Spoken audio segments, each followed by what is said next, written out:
बुलेटिनमध्ये आपल्या सर्वांचं पुन्हा एकदा स्वागत। बातमी कोल्हापूरमधून आहे। कोल्हापूरमध्ये 1,98,00,000 रुपयांची रोकड जप्त झाली आहे। शाहूपुरी पोलिसांकडून ही रक्कम जप्त करण्यात आली आहे। कोल्हापूरच्या नागाळा पार्क परिसरातल्या एका घरात ही रक्कम सापडल्याची माहिती आहे। या प्रकरणी पोलिसांनी दोघांची चौकशी सुरू केली आहे आणि या प्रकरणाची आयकर खात्याकडूनही तपासणी केली जाते। सातारा जिल्ह्यातील किरण पोवार आणि अण्णा खडतरे या दोघांकडून ही रक्कम जप्त करण्यात आल्याची माहिती मिळते।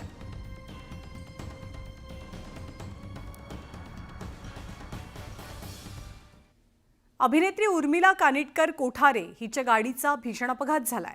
उर्मिलाच्या गाडीनं 2 व्यक्तींना धडक दिली असून या भीषण अपघातात एकाचा मृत्यू झालाय तर एक जण गंभीररीत्या जखमी आहे। उर्मिला आपलं शूटिंग संपवून घरी जात असताना हा अपघात घडला।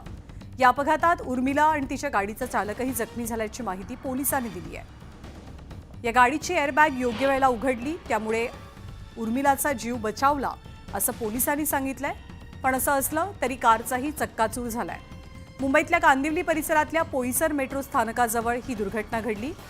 मेट्रोचं काम करणाऱ्या 2 मजुरांना उर्मिलाच्या गाडीनं जोरदार धडक दिली, ज्यात एकाचा मृत्यू झालाय तर एक जण गंभीररीत्या जखमी आहे।